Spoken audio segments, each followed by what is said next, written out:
Hello எல்லாருக்கும் வணக்கம். நான் வந்து நீங்கள் பார்த்துட்டு இருக்கிறது கீஜாக் தமிழ். நம்ம இன்னைக்கு இந்த வீடியோவில் பென்ட்ரைவில் ஏன் எஜிக் பட்டனை யூஸ் பண்ணுறோம், பென்ட்ரைவில் இல்லைங்க, பென்ட்ரைவை கனெக்ட் பண்ணுற சிஸ்டம் ஆகட்டும் லேப்டாப் ஆகட்டும், இப்போ எப்பப்பெல்லாம் பென்ட்ரைவை ரிமூவ் பண்ணுறோமோ அப்போலாம் எஜிக்ட்ன்றதை யூஸ் பண்ணுறோம். அதை ஏன் யூஸ் பண்ணுறோம் அப்படின்றத வந்து பார்த்துடலாம்.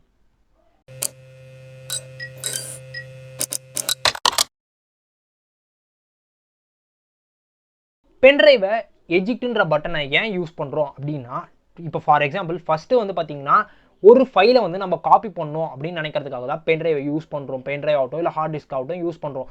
டேரெக்டாக சிஸ்டம்லையோ லேப்டாப்லையோ இருக்க ஹார்ட் டிஸ்க் ஃபைலில் வந்து பார்த்தீங்கன்னா டேரெக்டாக நம்மளுடைய பென்ட்ரைவுக்கு காப்பி பண்ணணும்னா டேரெக்டாக காப்பியாகவே ஆகாது. எப்போவுமே நடுவில் ஒரு இன்டர்மீடியட்டாக ரேம் வந்து யூஸ் ஆகும். ரேமுக்கு தான் நம்மளுடைய ஹார்ட் டிஸ்க்லேருந்து ரேமுக்கு வரும். ரேம்லேருந்து தான் பார்த்தீங்கன்னா பென்ட்ரைவுக்கு வந்து போயிட்டே இருக்கும். பென்ட்ரைவுக்கு போகும்போது வந்து பார்த்தீங்கன்னா டேரெக்டாக ரேம் வந்து புஷ் பண்ணும்போது என்ன நடக்குதுன்னு வந்து பார்த்தீங்கன்னா அங்கே வந்து பார்த்தீங்கன்னா ரொம்ப ஸ்லோவாக தான் காப்பி ஆகும் copying file. A few moments later, 6.5 hours later, 2000 years later.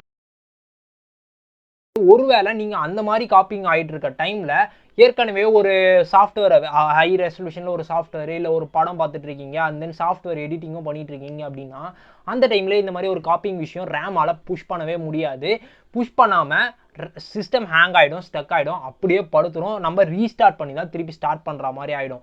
So இந்த மாதிரி விஷயத்தெல்லாம் தடுக்கணும் அப்படின்னு சொல்லிட்டு தான் இந்த மாதிரி எவ்வளோ தான் ரேம் யூஸ் பண்ணிட்டு இருந்தாலும் சரி, ரேமுக்கு ஒரு ஆல்டர்னேட்டிவாக காப்பிங் ஃபைலுக்கு மட்டும் எடுத்துகிட்டு வரணும் அப்படின்னு சொல்லி எடுத்துகிட்டு வந்தது தான் என்னென்னு பார்த்தீங்கன்னா கேட்ச் மெமரி அப்படின்னு சொல்லிட்டு ஒன்று எடுத்துகிட்டு வராங்க. இது என்னடா பண்ணும் அப்படின்னு கேட்டிங்கன்னா நார்மல் அதே தாங்க. ஒரு சிஸ்டம் காப்பி பண்ணணும்னா டேரெக்டாக இதுலேயும் ரேம் இன்டர்மேட் ஆகும். டேரெக்டாக பென்ட்ரைவில் காப்பி பண்ணுறதுக்கு ரேம் வந்து கன்ஃபார்மாக யூஸ் ஆகும். ஹார்ட் டிஸ்க்லேருந்து வந்து பார்த்தீங்கன்னா ரேம்க்கு வரும். ரேம்லேருந்து பார்த்தீங்கன்னா அதை விட ஃபாஸ்டஸ்ட் மெமரியான கேட்ச் மெமரிக்கு வந்து இந்த ஃபைல் வந்து மூவ் ஆகும்.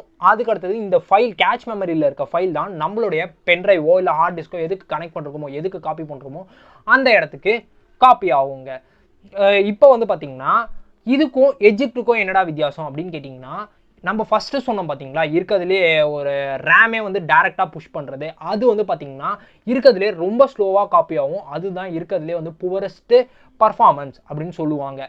அதுக்கடுத்தது வந்து எப்பப்பெல்லாம் கேட்ச் மெமரி இன்ட்ரடியூஸ் ஆகுதோ, hard disk, RAM, cache memory, அதுக்கடுத்தது தான் நம்மளுடைய பென்ட்ரைவுக்கு காப்பி ஆகும்.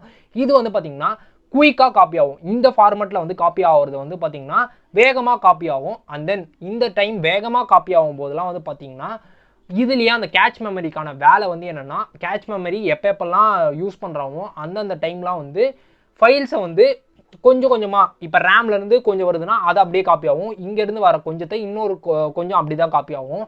இந்த மாதிரி விஷயங்கள்லாம் நடக்கும். இந்த டைமில் ஃபாஸ்ட்டாக இருக்கும். ஸோ இதனால இதை வந்து பெட்டர் பர்ஃபார்மன்ஸ் ஆஃப் காப்பியிங் அப்படின்னு சொல்கிறாங்க. சரி, ஓகே, இதுக்கும் எஜிக்ட்டுக்கும் என்னடா வித்தியாசம் முதல்லையே நீ கேட்டியே அப்படின்னு முதல்லையே நீ சொல்லிட்டு இருந்தியே அப்படின்னு கேட்டிங்கன்னா, நம்ம அந்த முதல்ல சொன்னோம் பார்த்தீங்களா புவரஸ்ட் பர்ஃபார்மன்ஸ், அது ரொம்ப நேரம் டைம் எடுக்கும். ஸோ அது மூலமாக டேரெக்டாக நம்ம பென்ட்ரைவை ரிமூவ் பண்ணுறோம் அப்படின்னா எந்த பிரச்சனையும் இல்லை. ஆனால் இப்போ வர சிஸ்டமில் எதுலேயுமே வந்து பார்த்திங்கன்னா அந்த விஷயத்தை வந்து யாருமே யூஸ் பண்ணுறதில்ல. நம்ம எல்லாருமே வந்து இப்போ டெக்னாலஜி எல்லாமே வளர்ந்துருச்சு. ஸோ நம்ம எல்லாருக்குமே ஃபாஸ்ட்னா ரொம்ப பிடிக்கும். இப்படின்றதுக்குள்ளே காப்பி ஆகிறது தான் நம்ம எல்லாருக்குமே பிடிக்கும். ஸோ அதனால் நம்மளுடைய சிஸ்டம் ஆகட்டும் லேப்டாப் ஆகட்டும் எல்லாத்துலேயுமே அந்த காப்பிங்காக யூஸ் பண்ணுற ஒரு மெத்தடாலஜியாக இருக்கிறது வந்து என்னென்னு பார்த்தீங்கன்னா hard disk to RAM to cache memory to நம்மளுடைய பென்ட்ரைவோ ஹார்ட் டிஸ்கோ அப்படின்னு தான் போகும். இப்போது ஒரு 100% ஒரு ஃபைல்னு வச்சுக்கோங்களேன், ஒரு 100 MB ஃபைலு, 100 MB ஃபைலும் டேரெக்டாக வந்து கேட்ச் மெமரிக்கு வரவே வராது. கொஞ்சம் கொஞ்சமாக வந்துகிட்டே இருக்கும். அந்த கொஞ்சம் கொஞ்சமாக வரவே வந்து பென்ட்ரைவில் வந்து காப்பி ஆக ஆரம்பிச்சிடும். ஹார்ட் டிஸ்கில் எப்போ ரேமில் 100% முடியுதோ அப்போவே நம்மளோட டிஸ்பிளேயில் வந்து காமிச்சிரும். அண்ட் தென் அதிலிருந்து ஒரு செகண்டையை விட கம்மியாக தான் இந்த கேட்ச் மெமரியில் இருந்து பென்ட்ரைவுக்கு வந்து போகும். கொஞ்சம் ஒரு செகண்டை விட கொஞ்சம் டிலே இருக்கும்னு வச்சுக்கோங்களேன். ஒரு செகண்டை விட கம்மியான டிலே இருக்கும். இப்போ ஃபார் எக்ஸாம்பிள் உடனே நான் பென்ட்ரைவை பிடிங்கிட்டேன், இப்போ வந்து 100% வந்துட்டோன்னே நான் பென்ட்ரைவ் வந்து ரிமூவ் பண்ணிவிட்டு ஐயா நான் படம் காப்பி ஆச்சு அப்படின்னு சொல்லிட்டு படத்தை பார்க்கலான்னு போனால் அங்கே படம் ப்ளே ஆகாது. ஃபைல் ஹஸ் பீன் கரப்டட் அப்படின்னு சொல்லி வந்திருக்கும். இந்த மாதிரி கரப்ஷன் விஷயத்தெல்லாம் தடுக்கிறதுக்காக தான் அந்த எஜிக்ட்ன்ற பட்டனை வந்து யூஸ் பண்ணாங்க. பென்ட்ரைவ் ரன் ஆகிட்டு இருக்கா இல்லையா அப்படின்றது நம்மளுக்கு தெரியணும். ஏன்னா நம்ம ஒரு மனுஷன் தானே, அந்த ரோபோ ரன் ஆகுதா இல்லையான்றது நடந்து போனால் தெரியும், ஓடி போனால் தெரியும், ஒரே இடத்துல இருக்கு, நம்மளுக்கு எப்படிப்பா தெரியும் அப்படின்றதுக்காக தான் இந்த எஜிக்ட்ன்ற ஒரு விஷயத்தை எடுத்துகிட்டு வந்தாங்க. இப்போ சரிப்பா ஃபைல் காப்பி ஆயிடுச்சு. காப்பி ஆனோடனே நான் எஜிக் கொடுத்தேன், எடுத்தேன். எஜிக் கொடுத்தோடனே வந்து பார்த்தீங்கன்னா ஃபைல் ஒழுங்காக காப்பி ஆகலை அப்படின்னா, காப்பி ஆகிட்டு இருக்குன்னா பென்ட்ரைவ் வந்து ப்ராசஸில் இருக்குது அப்படின்னு வந்து சொல்லும். ஒருவேளை பென்ட்ரைவ் எல்லாமே காப்பி ஆகிடுச்சுன்னா டேரெக்டாக நம்ம ரிமூவ் பண்ணும்போது வந்து பார்த்தீங்கன்னா உங்களுடைய பென்ட்ரைவ் வந்து சேஃபாக இருக்குது, safe to remove the hardware அப்படின்னு சொல்லிட்டு ஒரு பாப்பப்பும் கீழே வந்து வரும். இதுதான் உண்மையிலேயே எஜிக்ட் யூஸ் பண்ணுறதுக்கு. சரி ஓகே, இதெல்லாம் ஓகே, நான் உடனே எடுத்தால் தானே, நான் ஒரு 10 நிமிஷம் கழிச்சு எடுக்கிறேன். அப்போ எல்லா ஃபைலுமே நம்மளுடைய கேட்ச் மெமரியில் இருக்கிறது எல்லாமே வந்து பார்த்தீங்கன்னா நீ சொன்ன மாதிரி 1 செகண்ட் டிலே இருக்கும்னு சொன்னல, நான் 5 நிமிஷம் கழிச்சு தானே எடுக்கிறேன். அப்போ வந்து என்ன நடக்கும்னு கேட்டிங்கன்னா, நான் ஃபஸ்ட்டு சொன்னேன் பார்த்தீங்களா, நான் ஃபஸ்ட்டே சொன்னேன் பார்த்தீங்களா, டேரெக்டாக பென்ட்ரைவை வந்து ரிமூவ் பண்ணக்கூடாது, ரிமூவ் பண்ண பென்ட்ரைவ் போயிடும் அப்படின்னு சொன்னேன் பார்த்தீங்களா. அது ஏன்டா சொன்னேன் அப்படின்னு கேட்டிங்கன்னா, பென்ட்ரைவ்ன்றது ஒரு சின்ன ஒரு ஹார்ட்வேர்னு வச்சுக்கோங்களேன். இது வந்து டேரெக்டாக நம்ம அது இன்செர்ட் பண்ணுறது வந்து பவர் இதுவில் வந்து இன்செர்ட் பண்ணுறோம். அது வந்து ஒரு பார்த்தீங்கன்னா சிபியூவில் வந்து இன்செர்ட் பண்ணுவோம். அது வந்து பார்த்தீங்கன்னா ஒரு பவர் சோர்ஸை, அந்த பவர் சோர்ஸில் இன்செர்ட் பண்ணுறோம். அந்த எஜிக்ட்ன்ற யூஸ் பண்ணுறது ஏன் இங்கே பென்ட்ரைவுக்கு நல்லதாகுதுன்னு வந்து பார்த்தீங்கன்னா, ஃபைலு ஓகே சேஃபாக இருக்குது, ரொம்ப நேரம் காப்பி ஆகிடுச்சு, அதனால் ஓகே.